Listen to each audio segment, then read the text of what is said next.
Hello, this is Greg Allison, Green Greg's, coming to you on the 24th of July, 21, time on deck, 1200 hours, Central Daylight Time. I'm going to talk to you today about starvation in America and the world. You don't have starvation in America without having starvation worldwide. But America is the epitome. If America's starving, then the world is in bad shape. Now, we're going to talk about this from two root sources or two different areas, and we're going to talk about things you can do, things you need to do, and kind of a timeline, a sequence of events, because I was asked about that by one of my followers. A timeline, a sequence of events, what to expect when, what you need to do to get ready.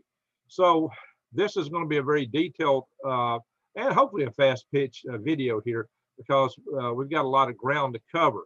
And I'll bring you a lot of videos, warning you about things to come. And I do this as part of my eyes wide open and head on a swivel series.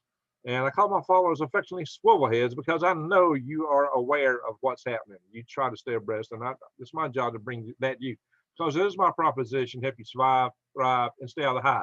Okay, if you've not subscribed to my channel, please subscribe now, bang the update notification bell, and click off so you get notifications of my future videos, because I bring you videos about what's going on. And I bring you videos about things that you can do to change it, to fix, to build a better future, which a lot of your prepper channels don't really do. They focus entirely on prepping, and storing things and getting ready, which you absolutely need to do. But I take it a step further. I've even founded a group called the Freedom Restoration Foundation.org and other things. And I've chaired Power Grid Defense conferences, and I've got a habitat design work. I got a lot of stuff to help you above and beyond the preps that you need to do. So, but in regards to preps, guys, if you're not gardening, you're in trouble, because we're going to have some severe food shortages, and it could get unbelievable if the grid goes down. Especially, that's the worst case, and we'll talk about that and why. But we're going to have some food shortages coming as either way, and prices going up either way, and so you got to get ready for that. Again, gardening is the best thing you can do. And not so many other challenges that just tells you to garden. I'll tell you how to garden, where you don't have to go to the store to buy fertilizers and pesticides and all that stuff. That's part of the worm farm experience. And that's why a lot of my videos go in great detail about bed making, which seems boring because I'm not just jumping into planting seeds. But that's the important ingredient to get it started right. Okay, all that said, also you need seeds. The best place to go for seeds right now is True Leaf Market, links below. And on top of that, because we do have a lot of weather challenges, bear in mind, some years you may not produce a lot. You might want extra seeds for that, but some years you're going to have hailstorms that may wipe out your garden. You may have early or late frost. You may have a lot of things that's going to challenge your ability to produce food, including marauders. I did talk about ways to prep with your garden in such a way that there's not a lot to attract them, at least the first year. But you still need to have seed. I talked about things like eating from the weeds and trees on this channel too. But the thing is, the garden is good. You need to garden, but you can't be entirely reliant. You need a backup until your garden is so much you can put up a lot of food and build your own backup reserves. That's what you need to do. But in the meantime, you need long-term food storage, especially if you can't garden very well. You need long-term food storage, and you need it as much as you can get. And I can really help you there, because I got a special deal right now. Go to prepwithgreg.com, prepwithgreg.com, and you get $300 off a 3-month supply, 6 of these buckets that have 2,000 calories per day, breakfast, lunch, and dinner. 4 weeks, you can get you can get 25% off now. So we got a short-term real good special on the 1-month supply, which saves you something like $74 and some change. What it was 50. So there's the 25% off the 1-month supply now, which is 2 of these buckets, and $300 off the best deal for a 3-month supply. And that works out to being like, how much is that? That's a good deal at about $2.70, less than $2.70 a meal. But the thing is, this is food that lasts you for 25 years. The way food prices are going up, hey, that's a good bargain right now. 25 years from now, that is going to be considered a golden investment. So this is not just a lot of money. This is actually an investment for the future. So that's what way you need to look at it. It's a good investment right now. That's a good deal, $2.37. And guys, this is real food. This is real food. This is not mushy freeze-dried. It's not the mushy stuff, dehydrated. This is freeze-dried, so it comes up just like it was before. It's beautiful food. So all that said, check it out. Breakfast, lunch, and dinner, 2,000 calories a day will make you a winner. Prepwithgreg.com. Okay, let's go. We're going to get into this. So we're going to talk about two areas that can get us into a serious situation in the world. One is radical changes in weather worldwide, and the other is, which is happening right now, by the way, and the other is grid down, and that's the worst case. That's why I picked specifically on America, because we might, due to all the international tensions, find ourselves under attack in the not too distant future. And that could bring us to the most severe food shortage you can imagine right here in America. Consider we export, it would put the world at grave risk. Now, what's happening in the world today? If you just want to take a quick look, think about what is happening in the world today. China is having millennial floods. They had huge floods last year, so they didn't have reserves. They imported record amounts of grain. Well, this year they're no better off. They're having floods once again in other areas often. So China is undergoing a second year of severe flooding. Of course, now we know in the American West, in the western states of Washington, Oregon, and California, severe drought. I mean, it's just not raining there at all. Nothing to speak of. And California grows the bulk of the United States vegetables. You find fruit, a lot of fruit grown in Oregon, and especially up in Washington State. And Oregon, Washington State, and many other states grow a lot of our wheat in the Northwest. Idaho, of course, is famous for our potatoes, and they're undergoing a great drought there too. So the vegetables, the fruits, and a lot of the wheat are at severe risk in this country. Corn, hey, our corn, maize, as some people call it in other countries, is record crop this year. We're doing good in corn, in spite of the fact that the Northwest part of the Corn Belt is suffering bad. The Southeast and the eastern part are producing so much this year that it's making up for the losses in the West. So corn we're doing good at, but there's a huge demand for corn from these other countries because China again is being flooded, record floods. They've got a huge new production of pigs. They need to feed these pigs because there's demand for pork in China. Brazil has been having drought, severe drought, and then at the end of last month, beginning of this month, they had a record freeze and snow, wiping out corn, coffee, sugarcane, many things. I'm going to show you some articles on these things. So the world supply, oh yeah, and Brazil is the second largest exporter of soybeans in the world, which China had been buying a lot of. Now China is turning to us and some other countries. Argentina is hit just the same. Argentina, Paraguay, Uruguay, all of South America has been hit. Coffee's been hit. You know, for me, I'm a real coffee head, so we'll talk about this and what you need to do. So the worldwide supplies are tumbling down. It's not due to the American farmer per se, because we are still having, you know, really good crops, and we can, hopefully, as long as the weather cooperates with us, and we have the ability to pump fuel, which requires electricity. And guys, when the power grid goes down, there won't be any agriculture in America. We're gone. It's out. Mass starvation. We're going to talk about that too. So, but I just set the stage. Setting the stage is this: we're already in trouble. No matter what, trouble's coming, and it will manifest itself in the United States mainly in increased prices, and there will be some shortages, just like when the bug went around. And oh yeah, there may be shutdowns again. We may see similar challenges. Remember all the bare store shelves because our supply chain got interrupted. You can expect that again. That's why you need to prep. That's why you need to get ready. Go to big box stores and buy stuff. Go learn how to eat wild weeds and trees. Grow your own garden, but also buy backup supplies. You're going to need them. That's why it's good to go to prepwithgreg.com. That's why it's good to go to Tree Leaf Market where you get heirloom seeds, guys, non-GMO seeds. Okay. All that said, we're going to go through some articles here, but just bear in mind what this means. We're going to talk a bit about the shortage, and then I'm going to talk about EMP, and then we're going to talk about a sequence of events. So hang on, listen to this stuff, guys. Hang on today. Listen to this video through. I know you don't like a long video. I'll try not to keep it too long, but we'll do a share here. Give me one momentum, please. We're going to go in and is that what we're going to go to? Crazy well. That's one of my videos. What are we doing here? There we go. All right, Brazil. Record. Now this happened. This was reported the 1st of July. Record record cold hits Brazil. Not frost, but severe frost, not hurts, destroys sugarcane, coffee, and corn crops. Guys, the equator is right here. This is the equator. This is the mouth of the Amazon River.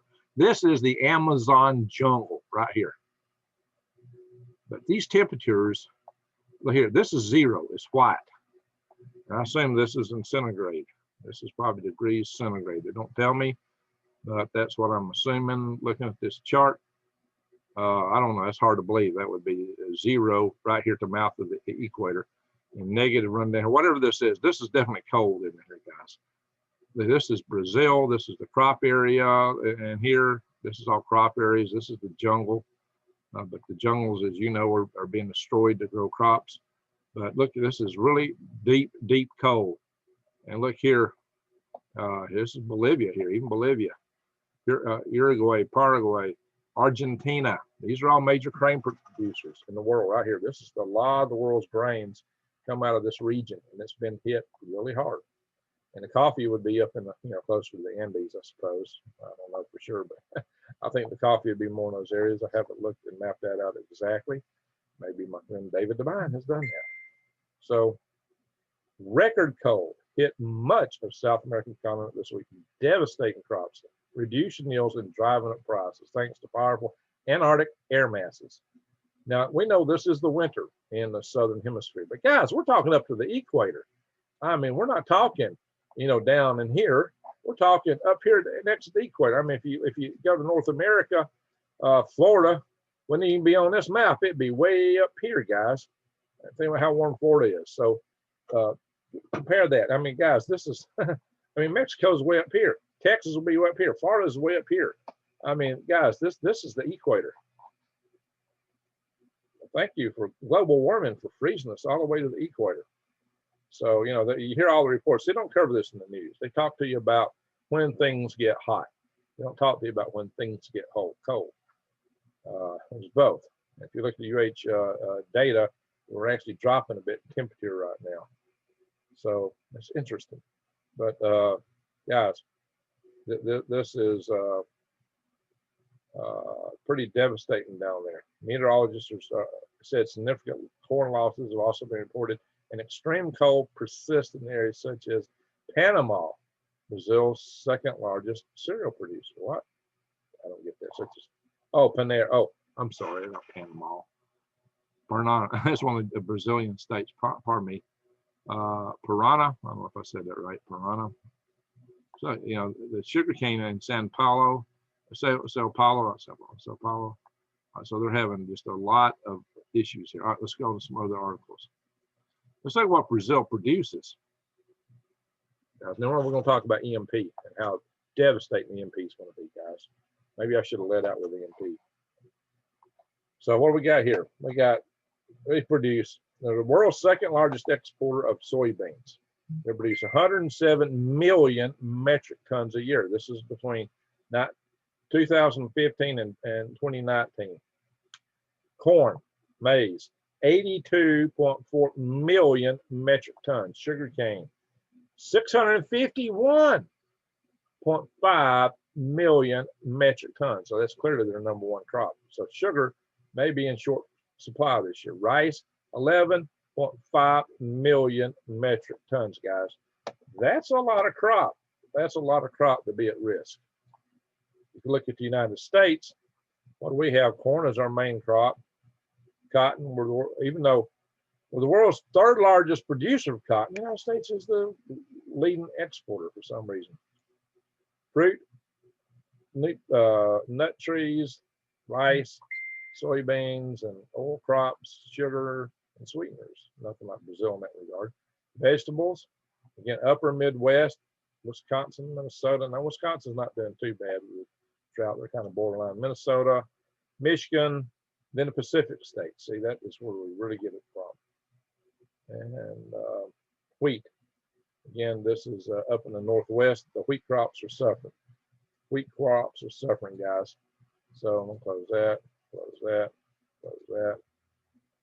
And I'm going to close this one. Oh, yeah, this was one of crazy weather videos I did earlier. Oh, that's the nice compressor. Man, he's a good guy, guys. Check him out. He talked a little bit about this too. But what we're going to talk about here, we're going to go back here and talk about grid down. And we're going to put this in perspective because grid down is the most stark case that you will starve to death in America. I mean, not get hungry. I mean, you will starve. Almost everyone you know will starve to death. Not a few people, not a lot of people. Almost everyone you know will starve to death. And I'm going to show you how and why. So we're going to start with some statistics here. U.S. City fact sheet. It is estimated 83% of the U.S. population lives in urban areas, up from 64% in 1950. By 2050, 89% will be in rural urban areas. Guys, that is scary. 83%, which is only 17% live in non-rural areas. But that's not how many people farm. How many people are there in the United States? 331 million people, basically. And what percentage of Americans farm? Farm and ranch families comprise of less than 2%. Okay, now let's go through the numbers. Remember, I've told you many times that the U.S. Congressional Task Force on Electromagnetic Pulse, for which my friend Dr. Peter Vincent Pry was a key member, had estimated that 9 out of 10 people would die of societal collapse within 1 year of the grid going down. And I informed Dr. Peter Vincent Pry that that was extremely optimistic in that case and for why, and he agreed. And of course, I talked to y'all a lot about the problems we will deal with the nuclear power plants and things like that. But we're going to ignore that for a moment. We're just going to talk the food side, the food industry piece of it. So, and we're just going to do some math. So I'm going to stop this share and I'm going to try to go to a share of a calculator here. We're going to go through the numbers, guys, the numbers. So, let me do a share screen. The calculator. Bing. There we go. It is the calculator. I'll make it a little bigger. I don't know. Okay, here we are. I don't know what this looks like to y'all. So I saved in memory, one of the memory called the population of the United States as of the last census. Now, if you had 83% perish because they're in the urban areas, guys, if you have, listen, when the grid goes down, none of the agriculture crops are going to grow. None.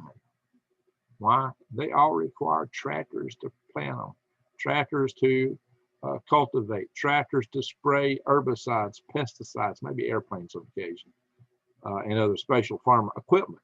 But you got equipment running around, running fuel that preps the land, disc it, you know, it plows in last year's crop under, disc over it, preps it, plants it, sprays it, cultivates it, and whatever method they use, and then goes back and harvests it.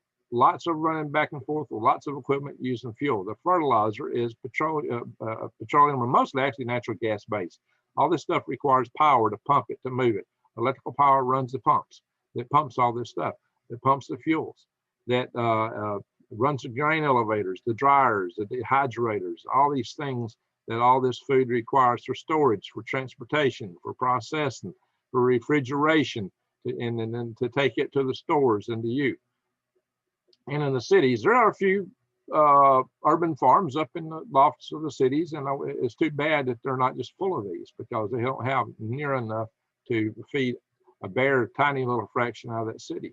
The cities are food deserts, but that's where all the people are. The people are located in huge food deserts. So it works fine as long as we have an operating power grid that is able to move goods and services in and out into the cities, basically. We supply them water for drinking and food to eat, and then move their waste away. Well, when the grid goes down, there's going to be no food going in, the water's going to run dry, and the waste treatment is going to be non-existent. Waste is going to pile up, food is not there, disease is going to spread, the cities are going to be a disaster. The cities will be a catastrophic disaster. You won't want to be anywhere near a city because the people are going to pour it out on like ants out of a fire ant nest when you kick it as far as their one tank of gas their feet will take them. They will have a limited reach as to how far they're to go. This is why you want to be way away from population centers if you at all can.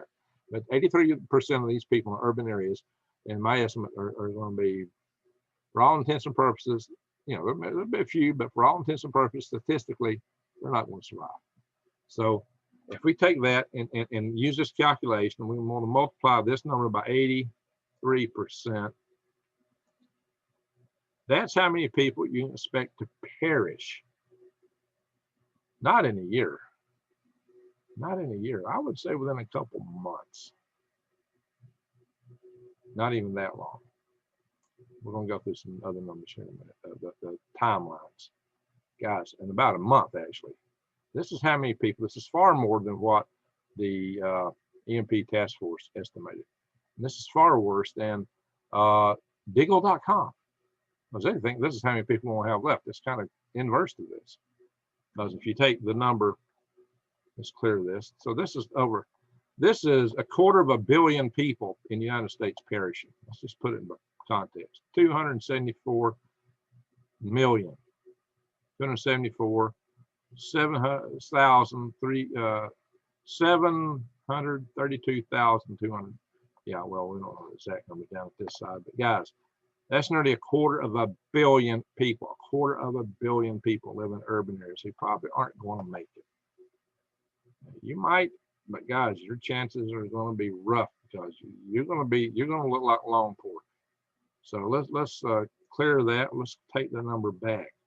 So when we come back and look at recall, so how many are living in not urban areas? So it's the 100 minus 83, so that's 17%.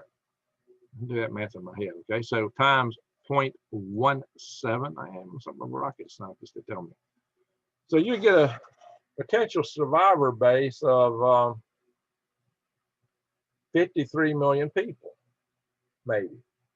Okay. Well, what about this? Are they going to survive if they're not growing their own food? How many people in the country are farmers? 2 million. Excuse me, 2%. So let's look at the worst case scenario. So let's pull this up and say that only farmers got a chance. Now, that's not necessarily true. We have a lot of good preppers and a lot of people with a lot of supplies backed up and good bug out locations, but those are very few, very few. Some of you, but very few. That should be your aspiration. So let's go back here and look at this. Let's do memory recall. Times 0.02. This is the number of people in America who are in families. It ain't the number of farmers. It's the number of people in farmer families, guys. The number of farmers is actually a smaller number. This is them and their families. Wife, kids, grandkids, maybe, I don't know. Just under 7 million. Just under 7 million out of 300 million, over 300 million people. Guys, think about that. Now, I have done my surveys where I have driven around in Georgia and Alabama and counted noses and farms and looked for gardens and went on Google Earth. And as best I can figure, only 1 out of 8 farmers are actually growing a garden of any size at all. When I was a kid, we all had gardens, big gardens. But now, no. You know, I did a video on that. I did an extensive video on that, just showing driving through very rural areas. And you can see me driving for miles, not even seeing a garden. I ever has to go, but no garden, no garden, no garden, no garden, no garden, no garden, no garden. And I got that in the video. Just driving down the road in Alabama and Tennessee, no garden, no garden, no garden. Oh, there's a garden, little one. No garden, no garden, no garden, no garden. I mean, I'd drive like miles and not see a garden. And you look from Google Earth to see garden patches around these homes. There's a few, but you know, I'd say 1 in 8. Must be. So let's divide this by 8.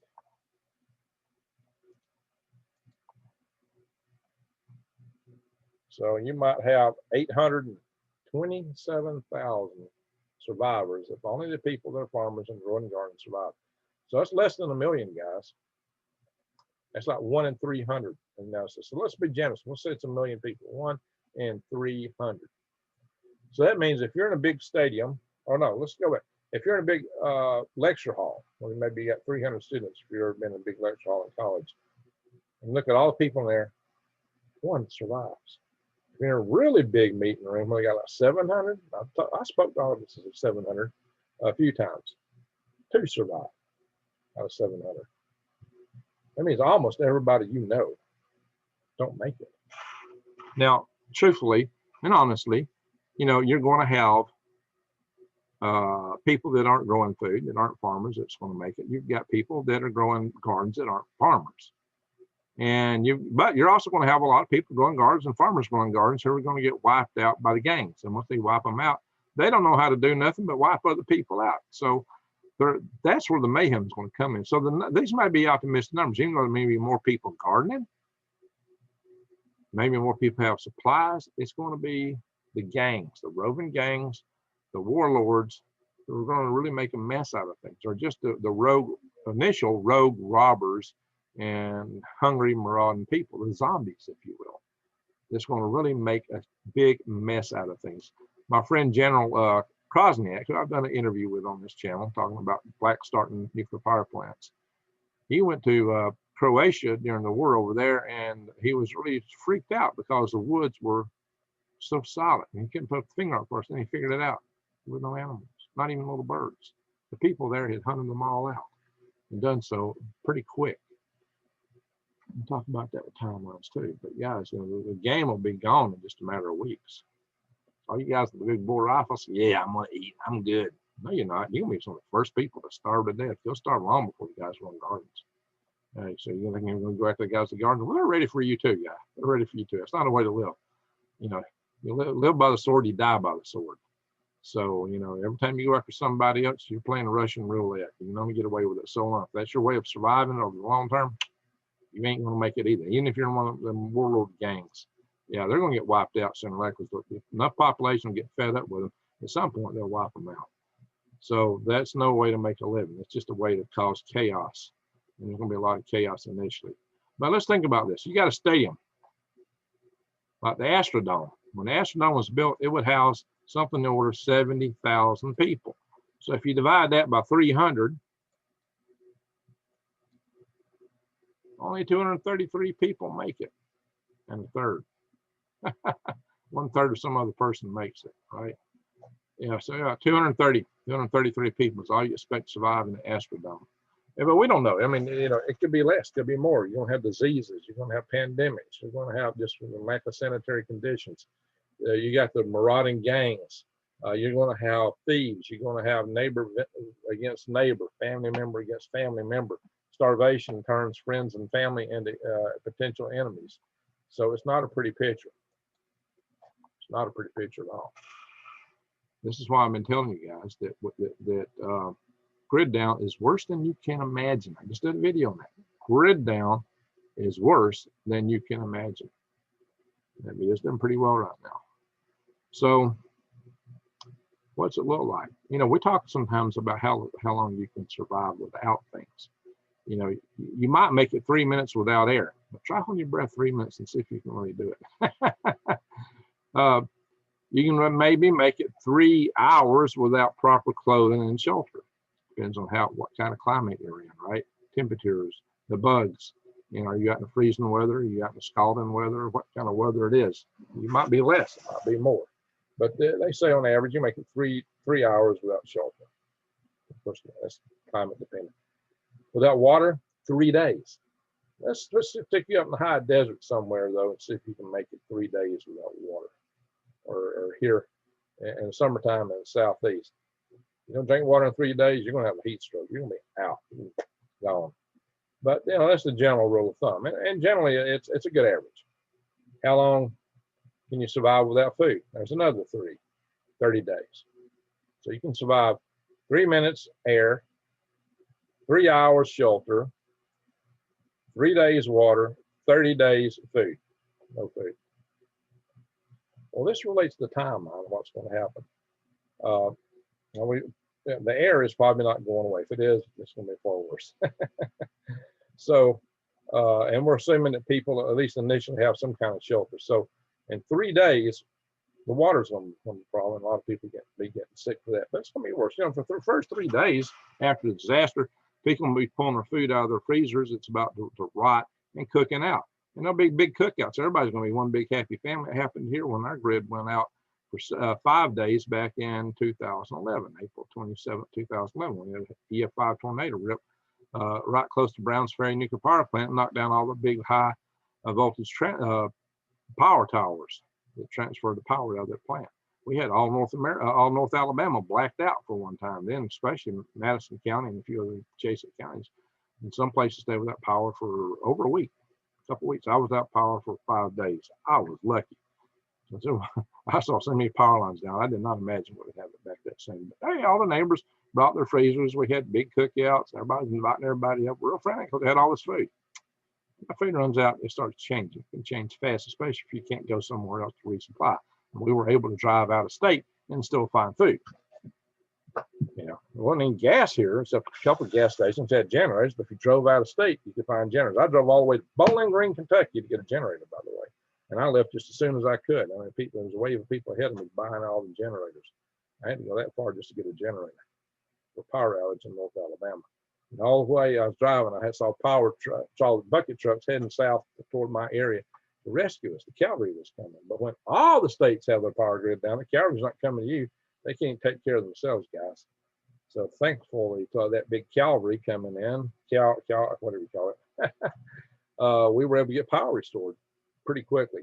That's the biggest problem is it's not just going to be power lines and power towers. We're talking the large transformers going to be fried. The ones that are big as a house, that weigh 200 to 400 tons. They take 18 months to get on your deck, loading deck after you've ordered them. They're custom built. It's probably going to come at all anyway because there's no banking, no computers to order, no internet. You know, power down, you don't have any of that stuff, so you're not getting this stuff. And most of the population will be gone by the time you get it to be nobody to put it in. Now we're really talking a Humpty Dumpty falling off the wall with that. You know, you're putting society back together again, not with all the king's horses and all the king's men. So you'll never see the world we know again, not in your lifetime, if we have an event that big. So this is serious, and this is why you need to know how to garden, grow stuff that go in the store, which I teach that kind of stuff. But you also do need, for those times off, the long-term food storage. So what are we talking about in terms of reaction time? So New Orleans in 3 days went into mayhem. And just 3 days after Katrina hit New Orleans, there were gangs running around shooting. Law enforcement was taking up guns from all law-abiding citizens, and the gangs loved that. You know, they went wild. A lot of policemen left their post to go home, take care of mom and kids. Within 3 days, they were leaving their post in droves instead of protecting the people. That's what you can expect in crises like that.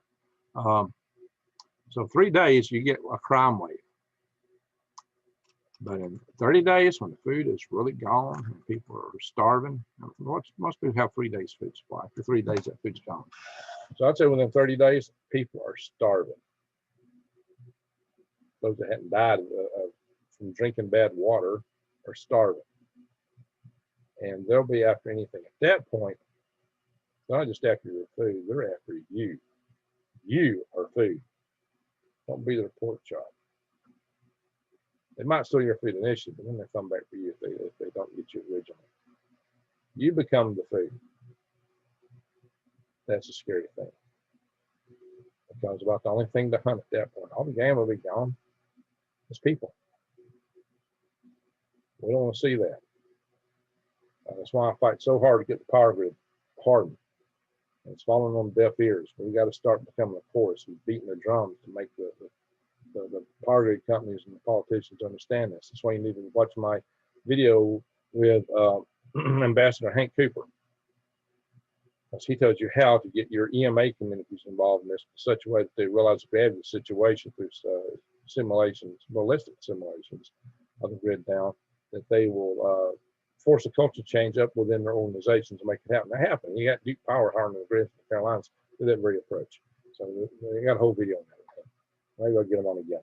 So that's it. In 3 days, crime wave. 30 days, cannibalism. The true zombie apocalypse is in full swing in just 30 days. That is the zombie apocalypse. It's just going to be starving, marauding people. And you might be the farmer. You might be the guy holed up in the mountains, and you got all your stuff, but you can get wave after wave after wave. How long can you hold them off? Especially if you're by yourself. At some point, you're going to get sick. You're going to have a bad day yourself. You might fall and break a leg. How long do they get you? How long can you hold out? This is why I favor the formation of these survival tribes. We're still working it. But even if you want to join our survival tribes, email me at info@freedomrestorationfoundation.org and put tribe in the subject line. I got volunteers reading that email. I don't read that email, by the way. I got volunteers reading that. And so we're building these lists. Want to join the foundation? Put freedom in the subject line. Same address. info@freedomrestorationfoundation.org. Links are below. Okay. Also links to freedomrestorationfoundation.org website itself. Like I said, I'll do more than just tell you to buy freeze-dried food. So there's a whole lot more to me and my channel than that. But that's what you can expect. So what else can you do? The initial garden, don't grow food, grow other stuff. Grow, grow flowers, grow herbs, grow turmeric and garlic and onions, just stuff that they just can't eat. My cats sort of eat onions, but you know, I can't eat just so much garlic. Hot peppers maybe. But have some seed. Have enough seed of your other vegetables and plant a little bit of that every now and then so you can keep your seed bank going. Keep it fresh. Have as much of it in the freezer as you can. Have the seeds dried before you put in the freezer. If you can if you can get out of the city, if you can get away from the city by any means, get out, get away. You can work from home all over the country now. A lot of jobs. Go out in some rural area, very remote. The more remote, the better. And hide your preps very well. But you need water, you need food. You need water filtration above all. Because what did I say? Only 3 days without water. You might want to, in case we have a biological warfare or radioactive event, you might want to have HEPA filters for your home so you can have air filtration. Or your bunker.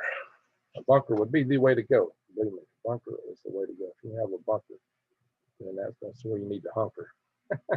Hunker in your bunker, so you don't become a clunker.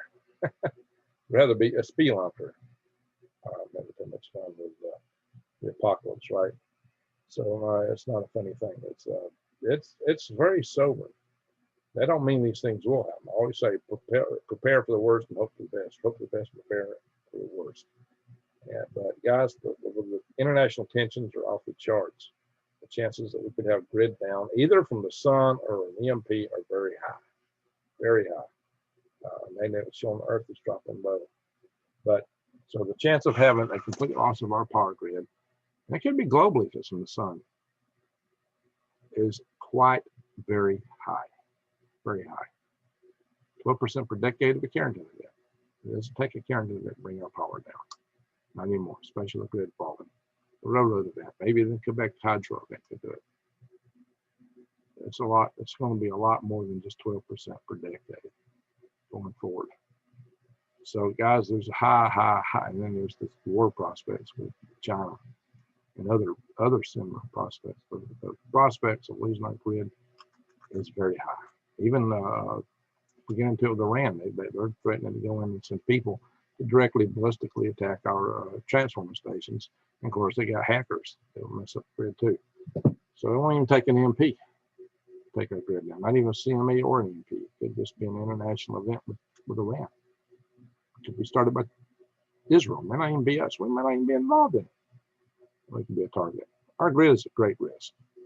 But even if we don't lose food supplies over the grid, with weather events around the world right now, flooding in China, flooding in Europe, all this, it's sobering, very sobering.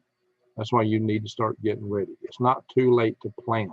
Prepare your garden. You still have a late summer. You have a summer garden, still stuff you can plant. And the autumn garden is a wonderful garden. You grow a lot of nice things in the autumn. So, you know, if you do your garden right, you ought to be able to get 3 crops a year out of it: spring, summer, and fall. Some crops take a little long, like okra. If you plant it later, you can do a spring crop and then do the summer, fall. Corn is a summer crop. So, guys, there's a whole lot of stuff you can do like that. 3 crops a year out of your garden would be wonderful. Maybe some places 4. Man, way up north, you might be lucky to get one. But you can have a really good one if you get a lot of green leafy vegetables here in Alaska, because all that daylight in the summertime makes green leafy stuff start crazy. But nightshade, you got to cover it up. All right, that's what I call it, nightshade, because they won't make fruit without being in dark for several hours. Okay, guys, that is really it. Starvation can come to America and the whole world. The likelihood is too great right now. You can have huge price increases in food and limited supplies due to the events going on in the world right now. But a grid down will be abject starvation in America and around the world because of America starving food. Because when America starving, we're not producing and exporting food. And in this case, of America, if it's an EMP attack, that or a CME, it would include Canada and probably Mexico too, and even the Caribbean. If it's a EMP attack, CME attack, the sun could be worldwide. And it can occur on the night side of the planet because a CME hits the magnetosphere of the Earth and goes all the way around. It don't just hit on the side where the sun's shining. Because the Quebec Hydro, Quebec lost power at 2:44 a.m. on the day they lost their power. It was still nighttime. It was dark, and the sun took out Quebec in the dark. Why? Because it hits the magnetic field of the Earth, which goes all the way around the Earth. It presses the entire magnetic field. It goes down. It goes around and goes down the field lines into the Earth, the magnetic field lines. That's how that works. And it has nothing to do with it on the sun side of the Earth or not. You still lose your grid. And that's why you got to roar at night. That's coming from the sun, my friends. Oh, look at the roar. It's so beautiful. It's nighttime. Well, that's coming from the sun too. All right, my friends. We live in perilous times. They don't have to be this perilous. Let's work to get a grid hardened so we don't have to worry about these things as much. But you still want to have the food variances in the world due to a lot of weather change. I'm not expecting that to get any better because the jet stream is getting more serpentine as Earth's magnetic field strength drops. We got this grand solar minimum apparently going, but we may have a quick burst of a sudden uptake of solar activity due to some specific natures of the time between termination points in the solar cycle. This time having been real short last time. Some predict that means we're going to have a hyperactive 25th solar cycle. Of course, you know, a lot of people are actually predicting to be smaller as we slip in the grand solar minimum. We'll figure it out soon enough. But whatever the case is, the sun is throwing out a lot of flares right now and CMEs. So we got to be careful. We got to be prepared. Like I always say, eyes wide open and head on a swivel. So if you've watched it this far, say, Greg, I get the point. By the way, it's a blow dart. If you want to hunt silently. Don't tell everybody where you're at. And, you know, that would be good for some of the last game that would be around birds and rats. You know, squirrel, maybe a squirrel if you're lucky. If you're lucky. Rabbits, they're gone. So even the songbirds will be gone before you know it. So, oh yeah, that's good for a deer though, or a boar. Maybe if you're lucky and you're real good, a bear. That's a big tip. That's a big tip. But you better know what you're doing with it. You might become some critters at dinner. All right, my friends. We live in challenging times. And let's wish everybody the best. I'll probably do a Q&A video later tonight, or this maybe. So thank you for watching.